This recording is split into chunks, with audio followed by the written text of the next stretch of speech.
sifa ni za Bwana. Anayepaswa kusifiwa ni Mungu wetu. Anayestahili kusifiwa ni Mungu wetu.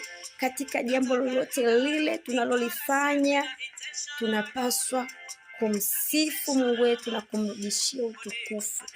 Tunapofanya vizuri, tunaposifiwa, tunapaswa kumrudishia Mungu utukufu, kwa kuwa yeye Mungu ni wa kusifiwa sana. Tukisoma neno la Mungu kutoka kwenye kitabu cha Wakorinto wa pili sura ya 10 mstari wa 17, neno la Mungu nasema, lakini yeye ajisifuye na ajisifu katika Bwana. Katika jambo lolote unaloona sababu ya kujisifu, basi jisifu katika Bwana. Na pia ukisoma kitabu cha Zaburi ile sura ya 48 ule mstari wa 1, nitasoma neno la Mungu linasema hivi, Bwana ndiye aliye mkuu na mwenye kusifiwa sana katika mji wa Mungu wetu, katika mlima wake mtakatifu.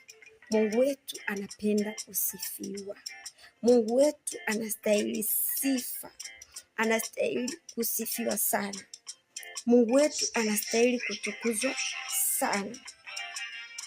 Kwa nini tunapaswa kumsifu Mungu?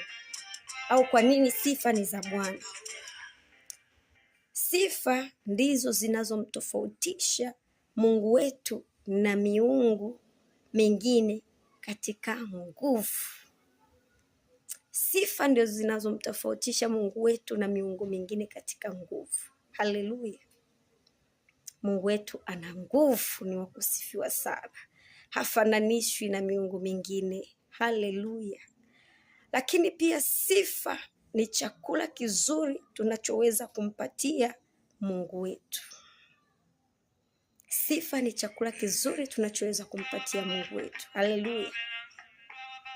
Lakini pia Mungu wetu anastahili kusifiwa kila wakati, kwa kuwa yeye ni Mungu wa nyakati na majira.